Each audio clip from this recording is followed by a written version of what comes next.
Praise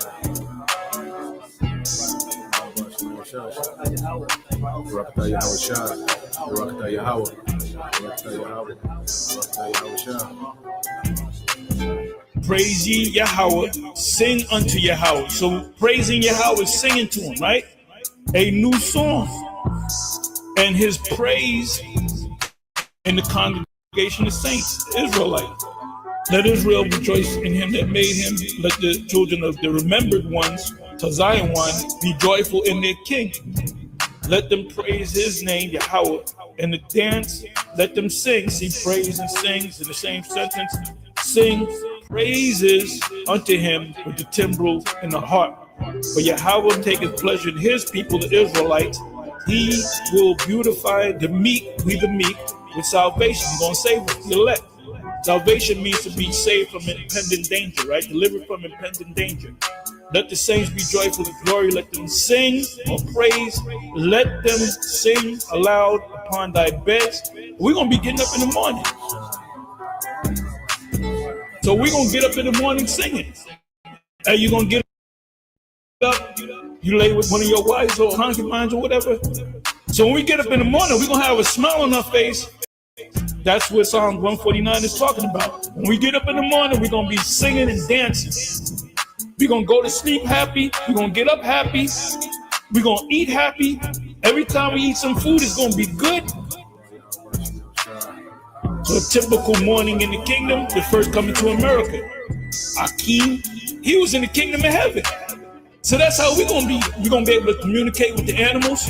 And you other nations, number one on the list is going to be you Edomites. You're going to be out in the field, getting your ass whipped, working your ass off. To Psalm 149, it said we're going to wake up praising the Most High in our beds. When we go to sleep, we're going to go to sleep happy. We're going to get a good night's sleep too. We ain't going to be waking up in the middle of the night coughing or going to the bathroom. There's a saying, waking up on the wrong side of the bed. We're going to wake up on the right side of the bed every day. Yeah. We're going to wake up on the right side of the bed. Our Johnsons are going to be at attention. Your women are going to be fine, no blemishes whatsoever. All your wives are going to be perfect. And all your wives are going to be virgins. And they're all going to be young. And none of them are going to commit adultery with you. The 7 women shall take hold of one man. It's going to happen on this side, brother. And it's going to continue to happen on the other side.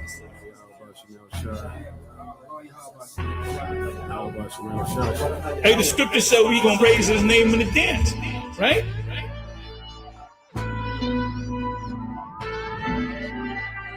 Psalm 149. Praise ye the Lord. Sing unto the Lord a new song, and his praise in the congregation of saints. Let Israel rejoice in him that made him. Let the children of Zion be joyful in their king. Let them praise his name in the dance. Let them sing praises unto him with the timbrel and harp. The Lord taketh pleasure in his people. He will beautify the meek with salvation. Let the saints be joyful in glory. Let them sing aloud upon their beds. Let the high praises of God be in their mouth, and a two-edged sword in their hand, to execute vengeance upon the heathen, and punishments upon the people, to bind their kings with chains and their nobles with fetters of iron, to execute upon them the judgment written. This honor have all his saints. Praise ye the Lord.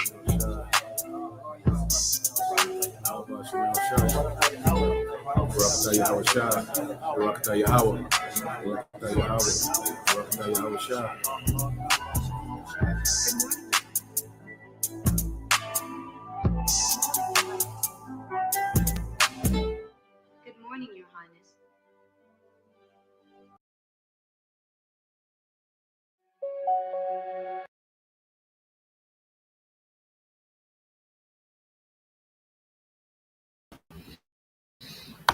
All right, Shalom. First and foremost, I would like to give all praise and glory unto Yahweh, Bahashem, Yahweh Shah, Bahashem, Kakodash. Double honors unto the apostles and the elders of GMS who rule well, teach well, being great examples towards younger brothers, and peace and blessings and salutations to the hopeful elect out there pushing his word in truth and in sincerity across the 4 winds in the name of Yahweh Bashem Yahweh Shah, pushing to get up out of here. Shalom to the hopeful elect, the believers, the listeners whom have came back to the obedience of the scriptures through faith in Yahweh Bashem Yahweh Shah. All right. And what I want to get into All right, today, is the big story, of the of the world, is this World War. All right, update. But this conflict, okay, between the small hats and Iran, which are going to eventually lead to this third world war.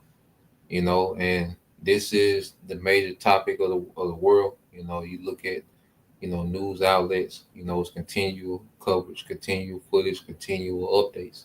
And we're just gonna go into and emphasize, from the perspective of prophecy, and that's the beautiful thing about prophecy. It allows us, to filter through, the rubble, okay, of all this news and get to, all right, the meat of things, okay, which ultimately right now all eyes on America. We're gonna go. I got some videos I want to get into, and we'll get into it. But I want to start off here with a precept, because I'm not gonna, usually when these things happen, because I usually, get excited when you see these things. But then what we'll see is a quick, off ramp. We talked about the off ramp, where they'll go at each other. These nations will have, you know, Israel will strike, Iran will strike, you know, Israel, strike back kind of soft, and Iran probably won't even respond because it was so soft, and it kind of died down, And I was thinking the same thing with this one, but the difference is with this one is the Israelis, they set the tone when they struck within Tehran, killing civilians and military, officials. So now these small hats have set a tone that Tehran, all right, is responding to very aggressively. And this is day 7 now. I believe they started June the 13th. So now it's the 20th. So now, okay, we're 7 days a week, all right, into the second week of this conflict. And what we're seeing is back to back every night, you know, every single night there's retaliatory strikes on both sides. So this is a war. Okay, it hasn't been officially declared, but this is a war. Okay, is intense, and what we seeing now is prophecy beginning to speak louder and louder. Because when you go here to Ezekiel 12:25, I want to get into that word speak. It says, "For I'm the Lord Yahweh Bashim Al Shai, I will speak, and the word that I shall speak shall come to pass. It shall no more be prolonged. For in your days, O rebellious house, will I say the word and will perform it, said the Lord power." Now, let's get this word speak, because how does the Lord speak? If a brother want to post that in Hosea, I think there's 12 and 10. Okay. But you go to the word speak, which the Hebrew word is the bar. All right. In the Hebrew, that word is the bar. Okay.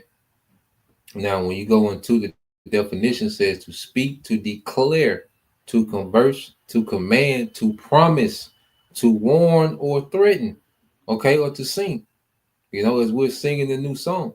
But when you go into the word speak, the bar, you go into this word to declare. See, the Lord is declaring through his prophets what's going to happen in the earth. You see, these are promises that we're seeing play out from the Most High. See, prophecy shows that He is, because you got the promises of our forefathers, okay, of their descendants ruling the earth forever. And then you have promises of judgment in the scriptures as well. Okay, so we're seeing these promises come to pass because the promises of judgment have to come before the promises, all right, that's established, through Yahweh Shah to our forefathers has to come to pass. So the prophets have been set up to warn, and the Lord has constantly been threatening the people. Now these things are beginning to speak louder and louder. Okay, as we know, I say the MOTB has to be made mandated before this thing goes full blown nuclear. Okay, but we're seeing escalations, man. We're seeing a big leap in the escalations, man. Okay, and there's a lot of big players being moved around and being staged. Okay, within this conflict, man. Okay, so let's go here to these. I got two videos I want to get into. One from Redacted, Okay, and the other one is from Conor McGregor. Now you go here, this is brother do it die you, Hosea 12 and 10. It says, I have also spoken by the mouth of the prophets. Okay, so that the bar, the word of the Most High, is flowing through the mouth of his prophets. Okay, the Most High doesn't deal directly with the masses, man.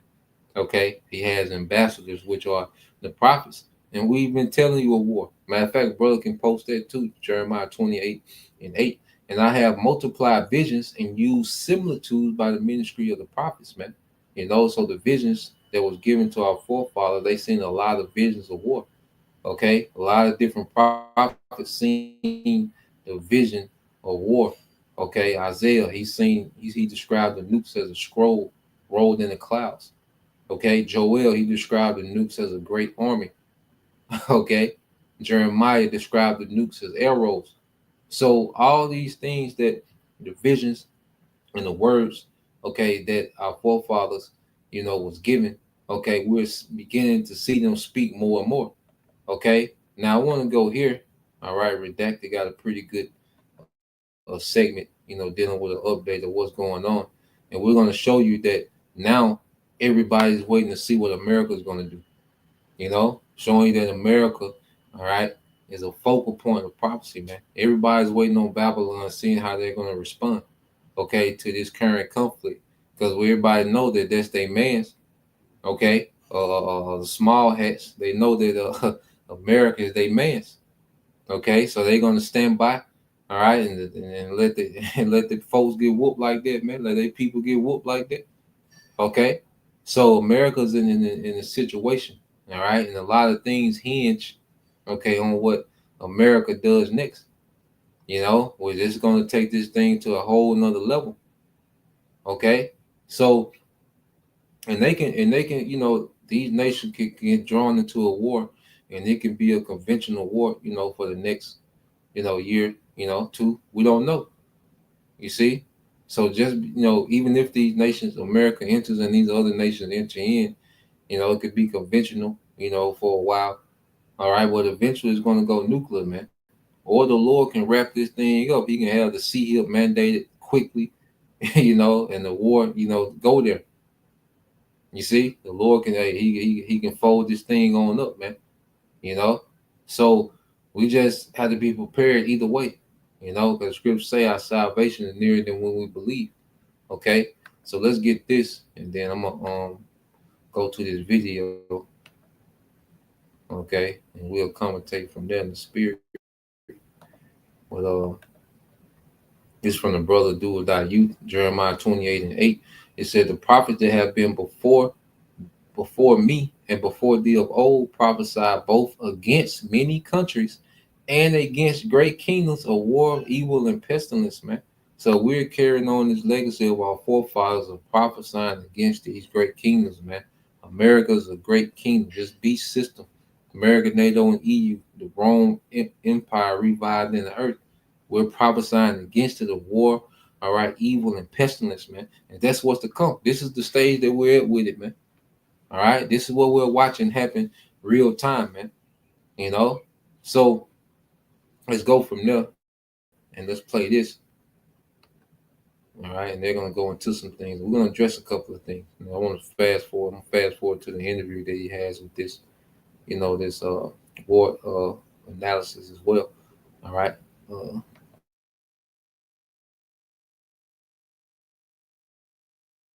Discussing this, which is the war right now between Iran and Israel and the U.S. by proxy, of course, and now maybe China by proxy as well. The White House says that President Trump is trying to decide right now about a war with Iran, but he just needs a few weeks to decide. Watch. Regarding the ongoing situation in Iran, I know there has been a lot of speculation amongst all of you in the media regarding the president's decision making and whether or not the United States will be directly involved. In light of that news, I have a message directly from the president, and I quote, based on the fact that there's a substantial chance of negotiations that may or may not take place with Iran in the near future, I will make my decision whether or not to go within the next 2 weeks. That's a quote directly from the president for all of you today. So we'll kick it off for questions here in our new media seat. We have Eli Lake from Okay. So that's a So Trump's response, he's going to make a decision in 2 weeks, and what's happening is Trump, he tried to threaten, he told, all right, Iran to stand down, to pretty much surrender. And what did Iran do? They ratcheted up the attacks, even with the threats of America. America has threatened, the supreme leader, okay, of Iran, with Twitter, and all this shit. You know how Trump do, man, on X, saying, "Oh, we know where you live," and all this, you know. So they was making all these threats, and they was pump faking like they was gonna get in the war, and Iran ain't budge. And, if anything, they've intensified. Okay, so now we see that prophecy is the driving force behind everything that we do. Okay, everything that happens in the earth is driven through prophecy, man. Okay, the spirit of the Lord, all right, is governing everything. What's that? Sirach 18 and verses 1 through 3. Okay, if a brother can get that, we'll get to that as well. Okay, so what we're seeing that the Lord, all right, has these nations, okay, in the spirit of war. Ain't no peace, ain't no bagging down. Okay, and then even if it is, some type of ceasefire, guess what? They still are right on deck to fulfill prophecy, man. Okay, see, we're at the point it can't go back to. It's certain dates that happen that you can't go back from. October 7th, when started the thing with Israel, the Israelis and Hamas. You can't go backwards from that. Thousands upon thousands of people have been destroyed. Gaza has been destroyed. You can't go back from that. This situation here, June 13th, what the small head did, you can't go back to the time before that. You see, the Lord got this thing constantly entering into new phases, man. Okay, and it's working in our favor. So let's play this some more. But the Trump latest statement is 2 weeks. So everybody waiting to see, all right, what America gonna do. TBD, right? That's a to be determined. We're just really not sure whether or not we're going to go to war. The president needs some time to cool his jets, maybe meditate, maybe pray. Are you exhausted reading the tea leaves and then anything we're promised doesn't happen? We don't know what's happening. Well, Seymour Hersh reports just the opposite. He says today in his reporting that a war and an attack on Iran is happening within the next 48 hours over the weekend. His report is chilling and absolutely credible. Given his track record, he's a Pulitzer Prize-winning journalist known for exposing the My Lai massacre, CIA abuses, the secret U.S. operations, the U.S. blowing up the Nord Stream pipeline.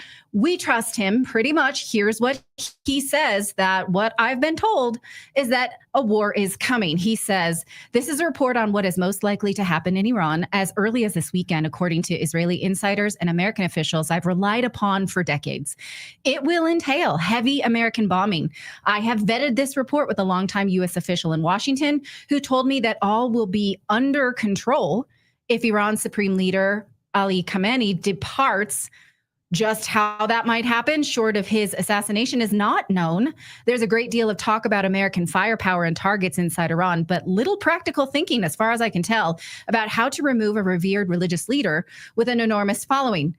What the F does that mean, you guys? We really don't know. He's saying that an attack is imminent. They are full on planning for regime change, but they're calling it depart. What does that mean? Depart the planet? Depart the soul, departs the body? Clayton, any? Departs, yeah, I mean, gets on a like a shuttle and like heads out somewhere. I mean, I don't exactly know. Iran, though, is ignoring Donald Trump's demand for unconditional surrender. The country's supreme leader shot down Trump's message on saying that there's no way the Islamic Republic will surrender, and the Iranian leader says the U.S. will face if it's a military fray. The Ayatollah also said 6 days that the battle begins. So yeah, man. So now you have speculation of Trump, America threatened, Israel supreme leader. Okay, and then you have Iran, letting America know like shit, you can get it too. You catch their fade too. You see, that's pretty much why Iran there with. All right. And they tried to have talks with America. Remember, they was 2 days away from scheduled talks with America about the nuclear deal. And then this happened. Why? Because prophecy, man. The Lord don't want no peace deal. He don't want no new nuclear agreement with America and Iran. No, this is what he wants. Okay. And he wants to smoke because it's all leading to who? Yahweh Shai.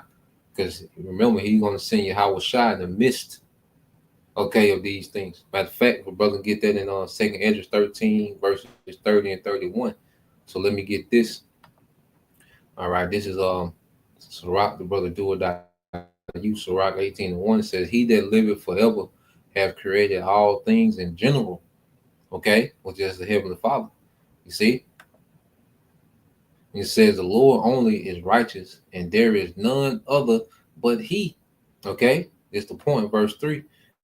And it says, "Who governeth the world with the palm of his hand, and all things obey his will, for he is the king of all, and by his power dividing holy things, all right, from the profane." So everything is subjugated to the will, all right, of Yahweh B'Shem Al-Shai. And we read prophecy, that's the future will of the Lord. That's the Lord's will for the future. So we know, according to the prophecy, that the Lord's will is for these nations to go to war. All right, Zephaniah 3:8. What brother want to get that? Zephaniah 3:8 and Sirach 13 verses 30 and 31. Okay, so what we're seeing is the will of the Lord just take over the narrative, man. And these nations are being driven to a point, okay, of no return. All right. At the same time, this AI infrastructure is becoming more and more prevalent. All right. In day-to-day society, people are more dependent on this AI infrastructure, which is conditioning them for the MOTB. So prophecy is speaking, man. Prophecy is screaming in the earth. Okay. So let's play this. Some more.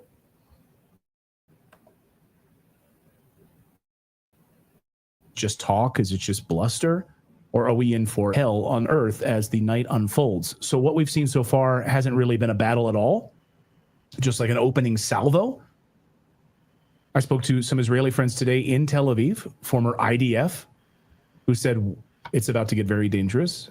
Every night they're sleeping in a bunker. Children going to sleep. They said, my children don't even know that there's a war because around 8:30 every night, that's when the war starts. And that's when we put them to bed inside the bunker. Can you imagine? I mean, this is where things are right now. You have civilians, of course, who are going to be caught collaterally in all of this. That's what's happening. And this was done to them by Netanyahu, by the Netanyahu government that they do not support, that attacked Iran and then declared a state of emergency in their own borders and locked down the airspace so that nobody can leave, using their own people as fodder. So what we've seen so far hasn't really been a battle at all, I guess. What is that? What does he actually mean by that the battle is just beginning? Does he mean that China is coming, that Russia is coming? A few hours ago, China did send their ships, 2 electronic surveillance ships, the A-55, the A-15A, to the Persian Gulf.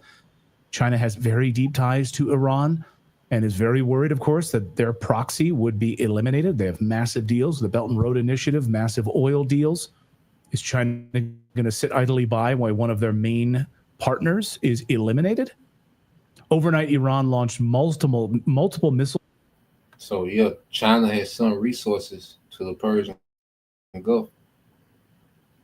Okay, China has sent resources. So this lets you know that this is these nations showing. See, when the small hats in Iran get into it, the earth get divided, and all these nations start picking sides. Okay, so China has sent resources to Iran. Okay, because Iran is a major part of China's energy sector.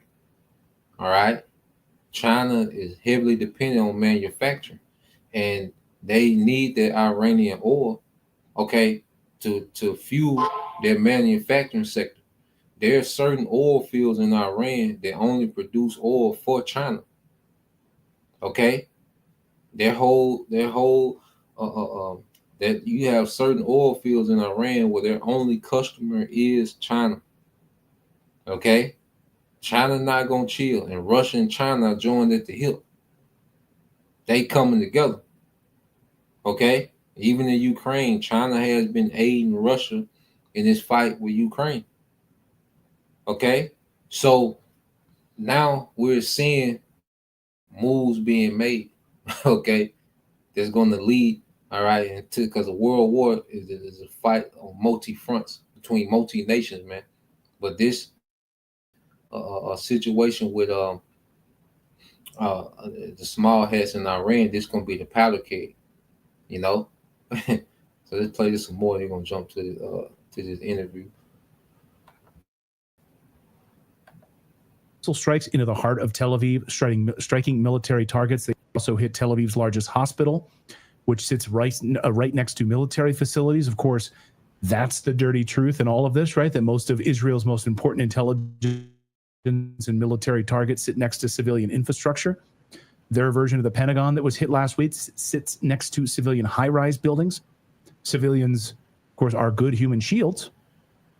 Israel doesn't want you to know the extent of its damage or any of the damage that it's inflicting. The government has issued an unprecedented order restricting Israeli media from publishing details about the war, like the videos that you're seeing right here on your screen, being banned by the IDF, not allowing you to see a lot of this unfolding in and around Tel Aviv specifically. The Tel Aviv, the Israeli Stock Exchange was hit. Interceptor missiles fall. Here's the Israeli Stock Exchange that was hit. Interceptor missiles that are falling into civilian areas. So these are Israel's own Iron Dome interceptor missiles, which are going right through the roofs of civilians in their own neighborhoods. They don't want you to see that. They don't want you to see civilian deaths. The IDF military censor applies to Israeli media and any foreign media operating inside of Israel. So like if you're a Fox News reporter, if you're an MSNBC reporter, anything, like you're being told basically what you're allowed to show and not allowed to show at this point. The censorship rule extends beyond Gaza, banning Israeli press from publishing stories that could damage national morale or aid the enemy. In other words, don't show what's really going on here, the fog of war. But this just popped up in Tel Aviv, calling on President Trump to finish the job. This was a big banner rolled out right across Tel Aviv today, which shows finish the job. All right.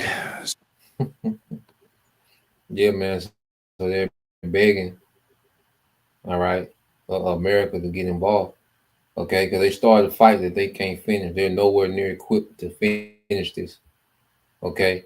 So, yeah, and you see, all right, that the small hats, how they built Tel Aviv, they built a lot of their military infrastructure right in the middle, all right, of residential areas, man. Well, see, Tehran used to be courteous of that. Now, Tehran has been pushed to the point. It's like, someone humbled and they finally snap. Like that's how Tehran is moving.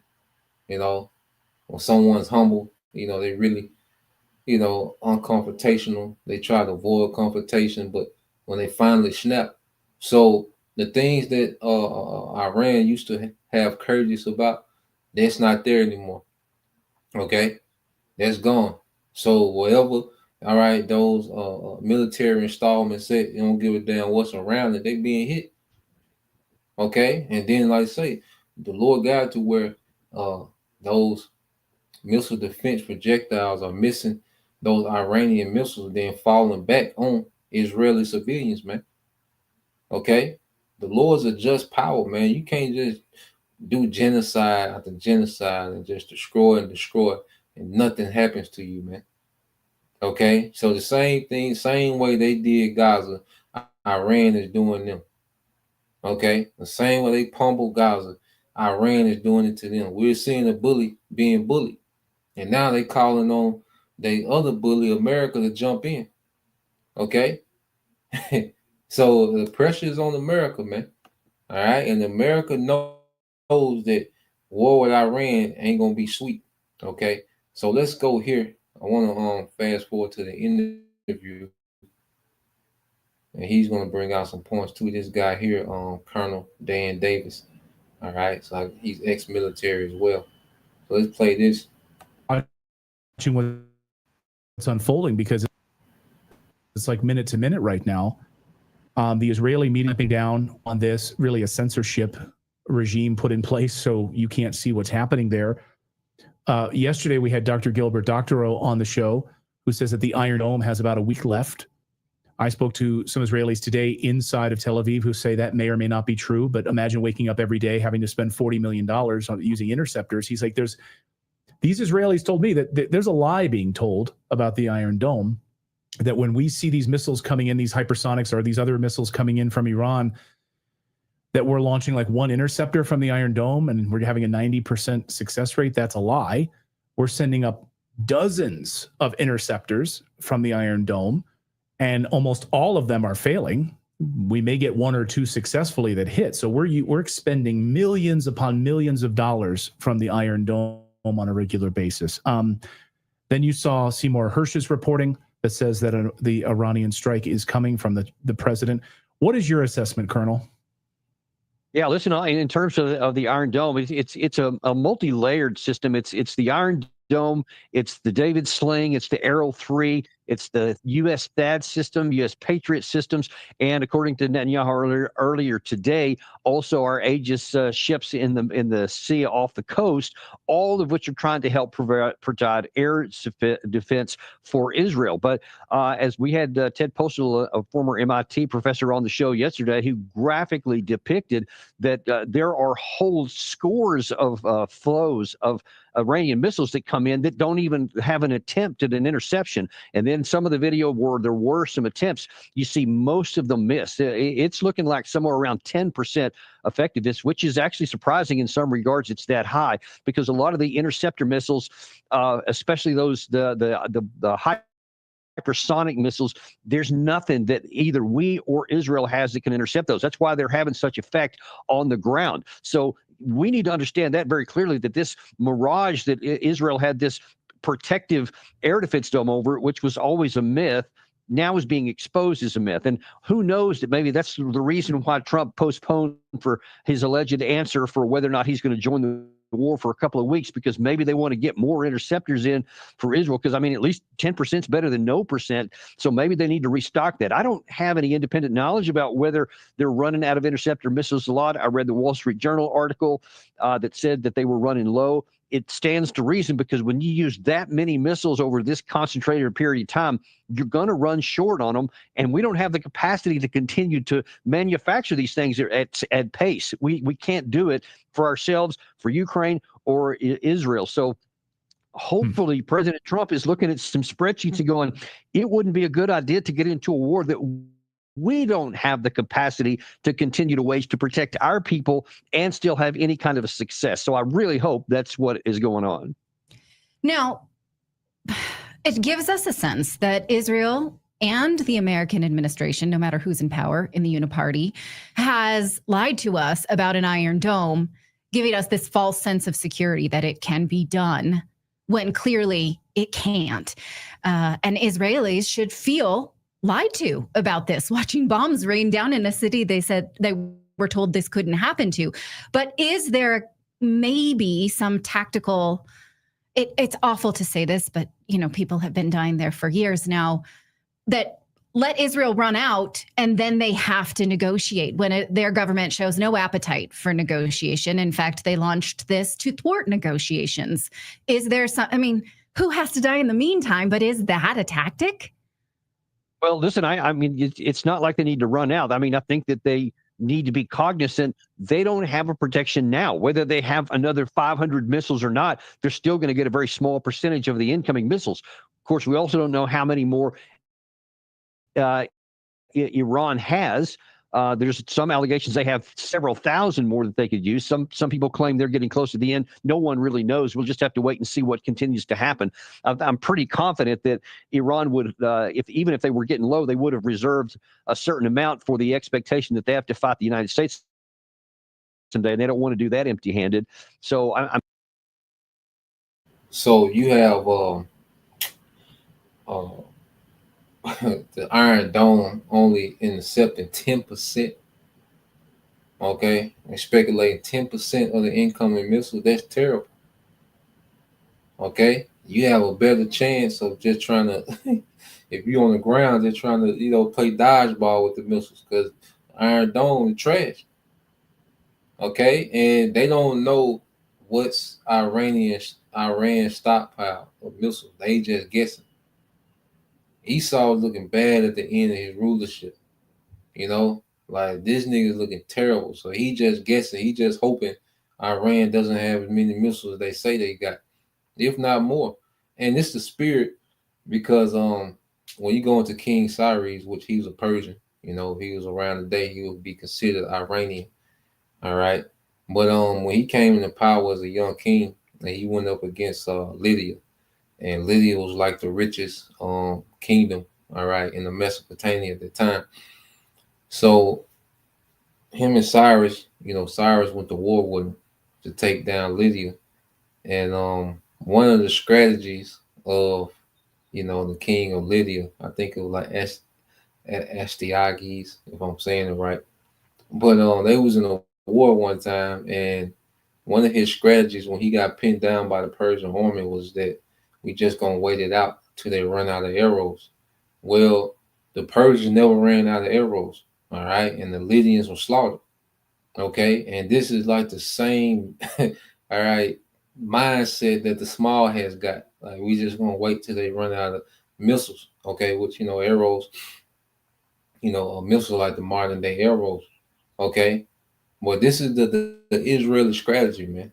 We just gonna get pummeled, and eventually they gonna run out. And you had people speculate that Iran can do this for weeks, some months. But Iran says, shit, we could do this for a year, But what a horrible way to find out real time. Okay, while the missiles are coming in, how many missiles they got. Okay, so let's, let's let this play some more.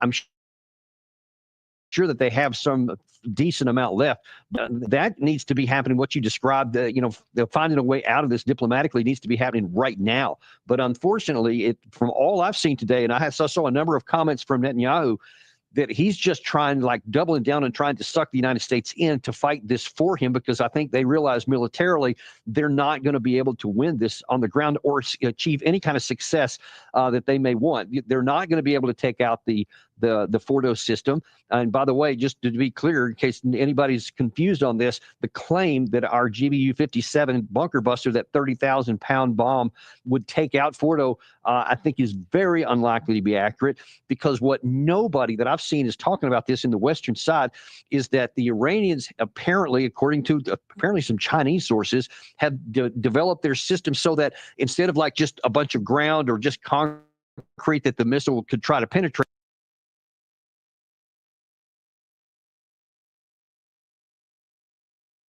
through, it's actually broken up in granite and some angles. And so when the missile comes in, it will knock it off course. And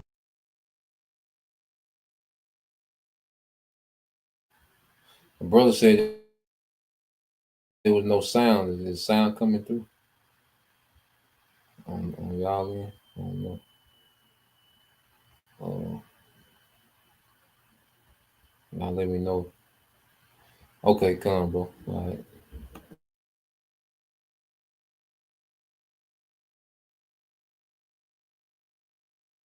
and deflected, and then it can be broken up by the other pieces. Probably 50 feet is about all you're going to get, and you got to go more than 300 to get there if you know where under the ground at Fordo the actual systems are, and we don't know that. So everybody needs to understand the chances of us actually taking this out, even if we enter the fight, is pretty low.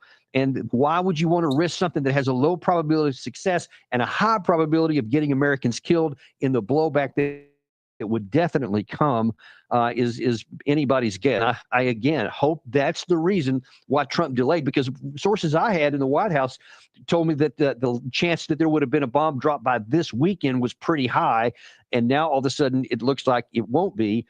But then again, who can really tell with Trump, right? He can change his mind anytime.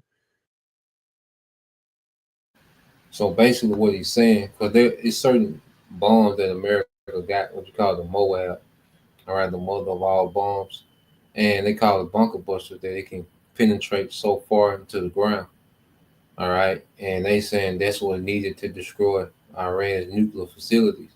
Well, he's explaining that, well, first off, those bombs, they can penetrate 50 feet on the ground, okay, but those facilities are speculated to be 300 feet on the ground, and you still don't know exactly where they are.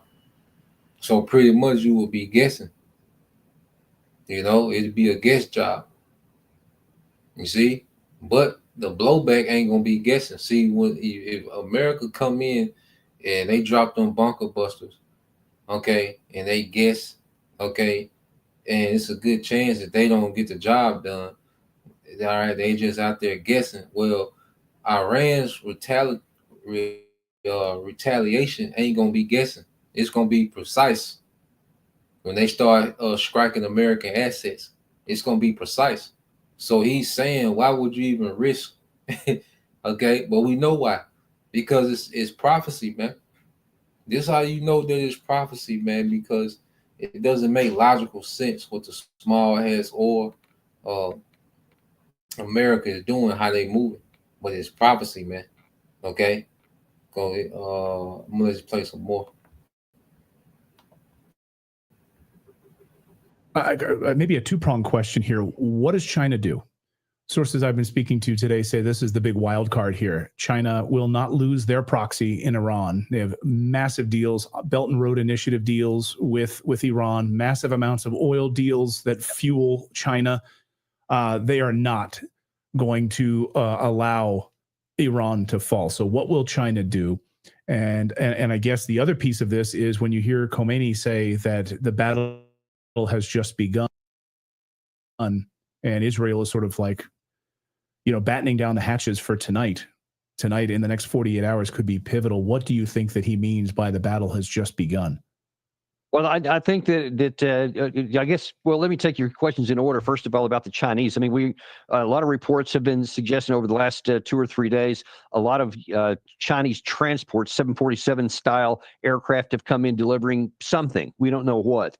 I actually think the bigger issue is what Vladimir Putin said. I think it was earlier today, maybe it was yesterday. I saw the video this morning where he said, listen, we're going to be, my people are going to be at the Bashir nuclear facility. We might go as many as 600 people in there, and we are not leaving, making it clear that if you want to go to war with Russia, you hit that facility. But otherwise, he said, we're not going to leave. So that raises the stake and the possibility of escalation, or else Israel will simply fail in its objective to destroy the nuclear capacity if they can't hit Bashir. And I don't know what other sources he may be under. But I'm sorry, what was the second part of your statement there? So real quick, that's heavy. All right, that's heavy news because it said China has been importing 747s and they don't know what it is. Okay, and you best believe, all right, it's them tools. Okay, Iran is being supplied by China real time. And then what Russia did, because the whole thing is them trying to destroy Iran's nuclear facilities. So this is what Russia said. Russia said, well, we're going to place 600 men in one of these facilities. Okay? And we not moving. So that's Russia making a hard stance with Iran. Okay? So this is why everything hinges on what America does, man. Okay? That's why you even go here. I'm going to go back to it. But you get this, all right? Because this is a powder keg, situation. You go to the powder keg. All right, it says powder keg. It says in imminent danger in an explosive situation. Okay, in an explosive situation. Okay, Now you go down, it says a situation or place that could easily become extremely dangerous. Okay, and it gives an example what the buildup of forces in the region is creating a powder keg. Okay, in which you got the brother that put the precept earlier, or where is it? This brother do or die youth, Zephaniah 3 and 8. Therefore, wait ye upon me, said the Lord, until the day that I rise up to the prey. For my determination is to gather the nations that I may assemble the kingdoms to pour upon them. All right. Mine indignation, even all my fierce anger, for all the earth shall be devoured with the fire of my jealousy. So the Heavenly Father, through Yahweh Shai, is gathering these nations for this powder keg event. It's gonna get extremely dangerous quick. And how America move. All right, everything is hinging on America. How they gonna move? Like I say, China is already shipping resources to Iran. Okay, Russia gonna put their men in a nuclear facility, and they're saying we not moving. Okay, so let's go here to the word hinge. So this is heavy. What's happening? It says a hinge. It says I had got another definition. Um, and you go here. Yeah, it said dependency or contingency. It said the most common slang meaning of hinge is in the phrase hinge on or hinge upon, meaning that something's success or failure depends on a particular factor. Okay. And Esau's failure depends on how he's gonna move. And we know how he's gonna move. Okay, because Esau, hey, and Esau. He can feel he at the threshold. Because once America walked through that door, ain't no going back. You know, like what his kingdom is hinging on these moments, and the Lord gonna force him through that door, man. Okay, so let's go back to the video. Then I got one more I want to go into.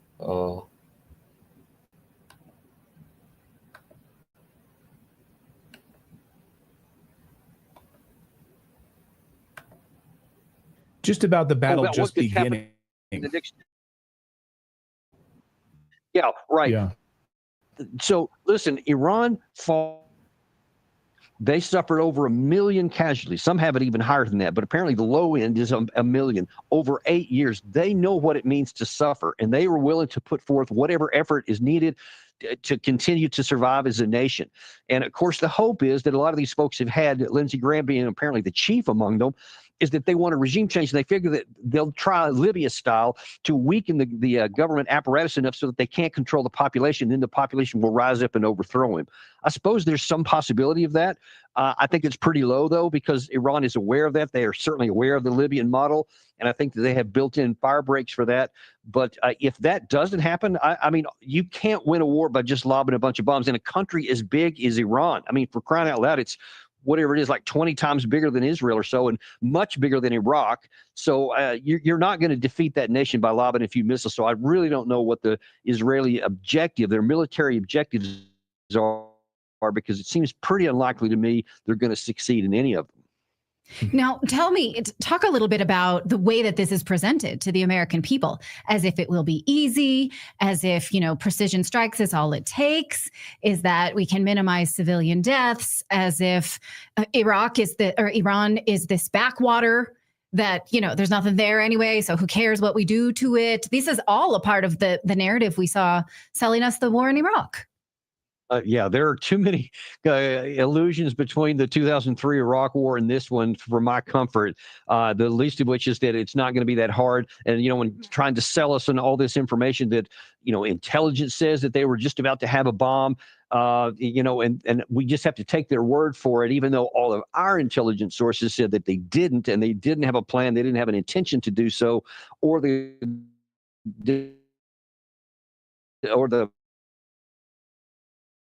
they have started.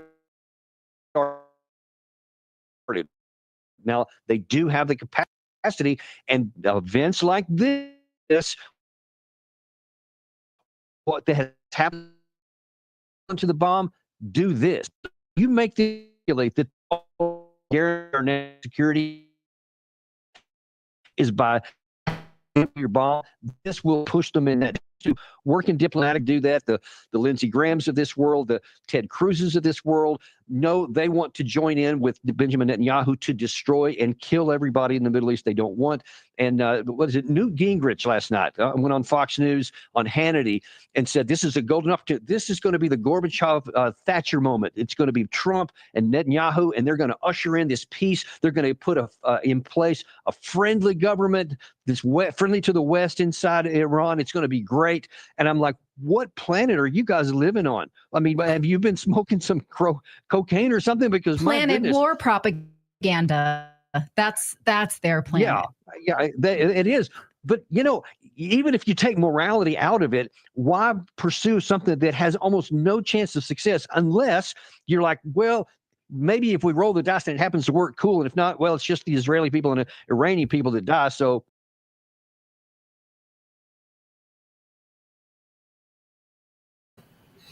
as you can see, strategically, you know, these things don't make sense, but prophetically, it makes perfect sense. Now let's go here. I want to, I'm gonna go to the towards the end of this one and play this one. You know, what's really fun? Making a website on Wix. Hey, where? Country like Pakistan. All right, because like I said, everything is hinging on America and what they do. You know, so matter of fact, yeah, I get that. So I'm playing a few minutes of this and get a few more. We get out of here, but all roads, you know, go through America, man. And we know how they're gonna move. Now, when they're gonna make that move, who's to say? You know, when they make that move, you know, how long is conventional war gonna sustain? You know, be sustained before it goes nuclear. Okay, those things all, you know, a time will tell. Okay, like we here at the threshold, okay, of major escalation. Okay, if America, you know, gets directly involved, you know, so let's play a few minutes of this. That has a certain amount of friction with Iran because it's a Shia state would also do the same thing for Iran, but I suspect they will. In other words, I don't think Pakistan will launch something from Pakistan. Whatever happens, it will come from another location, probably in Iran or somewhere else nearby, and therefore be used against us and Israel. Now, when I say us, we're not really representing target arrays at this point for nuclear weapons. And I don't think to suppress us or damage us, the Iranians need a nuclear weapon. If there were a nuclear weapon involved, it would only come in response to something the Israelis did. And if the Israelis use a nuclear weapon, they can bet 100% that one will be thrown back at them. And that's something too, you know, because everybody like, well, why won't Israel just nuke them? They got nukes. Okay, it's like people have this delusion in their minds if things go one way. You know, you think you're gonna throw a nuke out there, ain't no nuke gonna come back. You know, it's like, you know, when people say I'm gonna slap you, well, goddamn, you can't get slapped back. You know, so all this you know, talk as if the small has got this leverage because, you know, they're known to have nukes. Well, just like you've been surprised on many other things, the Iron Dome don't work. Iran's precision with their missiles, Iran's, you know, ability to replace, you know, their leaders and continue on being effective in the battlefield. All these surprises that you keep getting. So you think the surprise is gonna stop when you send a nuke? Okay, like ain't nothing gonna come back. All right.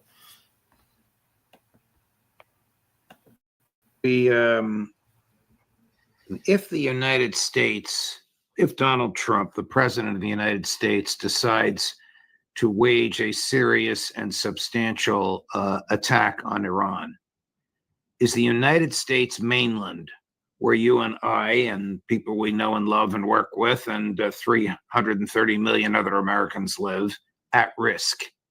Yes, we still have the strategic soft underbelly of the United States. It's a place called Mexico and the Caribbean Basin.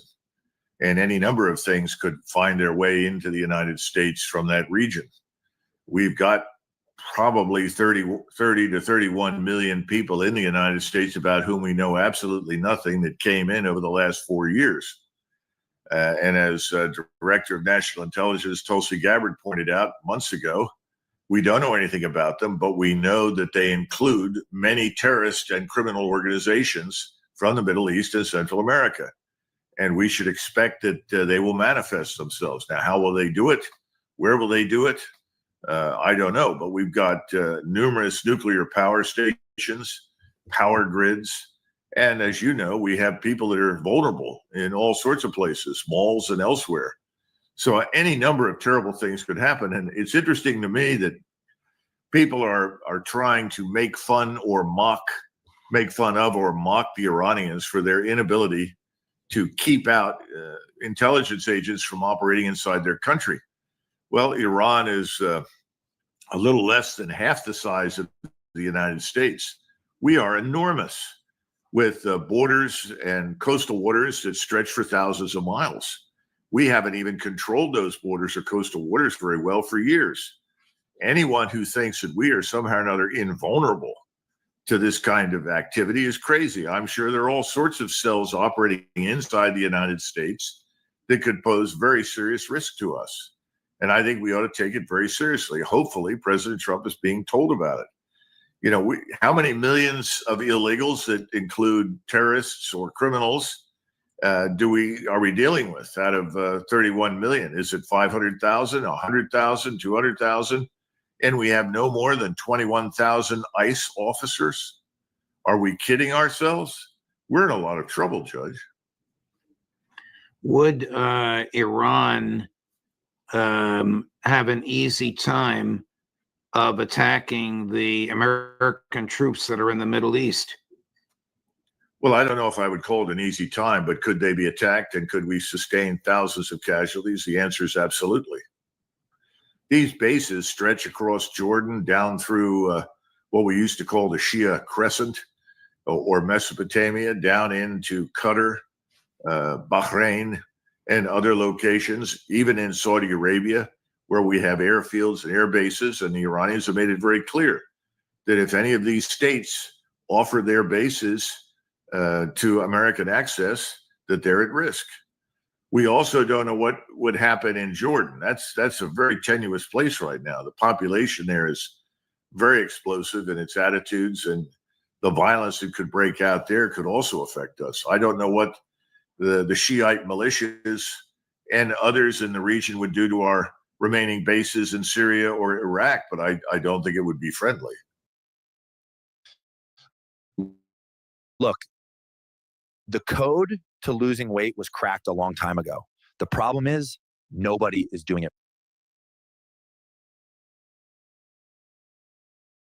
it. Yeah, so let's go here because, America is going to get a lot of backlash. Just like these small hats are being hit like they never hit, America's going to be hit like they never hit because America has this false sense of security as well, especially the people. They have no clue how vulnerable they are, all right, to these other nations. The Lord has, all right, drastically, tilted the scales of power in the earth, okay? And it's going to be found out real time that America, all right, is not what it's been cracked up to be. That the terror and that, that reputation that America's been riding on, it's going to be shattered, just like those small hats, and that Iron Dome myth, okay, as if they was untouchable, has been completely shattered. All right, and America is going to get it on an even much more, all right, on a much grand scale. Okay, now this is the book of Jeremiah 50 and 20. Okay, because it's going to reach America, it's going to touch America, man. And it's going to, the final touch is going to be those, the finishing touches is going to be the missiles, man. All right, it says, go up to the land of Marathon, even against it, and against the inhabitants of Akkad, waste and utterly destroy after them, said the Lord, and do according to all that I have commanded thee.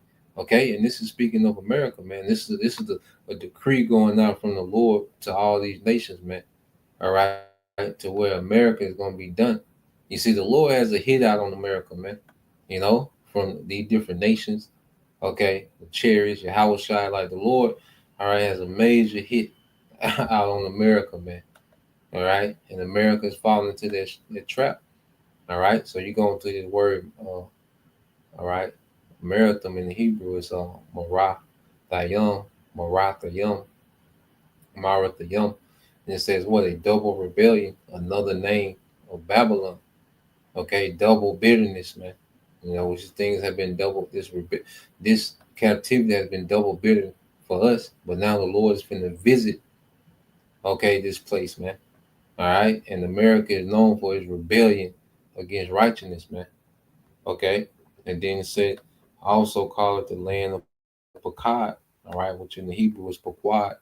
All right, Paquad. All right, which goes into what, a visitation. So we're finna see a visitation from, all right, the Lord to this double rebellion of Babylon. Is why it's known as Babylon the Great. So you read down in verse 22, it says, the sound of battle is in the land and of great destruction, man. The war drums are beating. You know, the war drums are being, you know, drawn, man. Okay, so how is the hammer, okay, or the whole earth cut asunder and broken? How is Babylon become a desolation among the nations? Okay, and that's going to be the sentiment in the earth, is how is this great power destroyed? Like, damn, you know, it's going to be quick. It's going to be a build up, and then it's going to be a quick, all right, decapitation, man. It says, I have laid a snare for thee, and thou art also taken. So the Lord is laying a snare for America, and America's finna take the bait. We're watching America get ready to take the bait because they jumped their ass in here. Okay, whether it's 3 months down the line, a year or a year and a half down the line, they jump into this snare. It's over, which they're going to do it. Okay, they engage in this conflict. Okay, and that's going to be them snapping into their snare. All right, because that conflict is going to lead, all right, to America being a desert, man. It says, "Oh Babylon, thou was not aware." All right, well, yeah, thou art found and also caught because thou hast striven against the Lord Yahweh by Shema Shai. Okay, so America, all right, is being put in the snare and the trap because why? They've striven, they fought against the Lord. American culture is nothing but anti-Messiah culture, man. Okay, and the Lord is going to revenge himself on America by turning it to a complete desert, man. All right, and we're seeing the build up to it. So that was the point. You know, just wanted to get into that. Give an update on what's been going on these last few days. You know, so we'll keep watching. You know, and like I said, we'll report. You know, and hey, this is us watching for our salvation, man. Look up because our redemption draws nigh. You know, so Lord will you, brothers. All right, and you sisters edified once again. I want to give all praise and glory unto Yahweh, Bahashem, Yahushua, Bahashem, Kakwadash, and double honors unto the apostles and the elders of GMS who rule well, teach well, being great examples towards younger brothers, and peace and blessing, salutation, hopefully, shalom.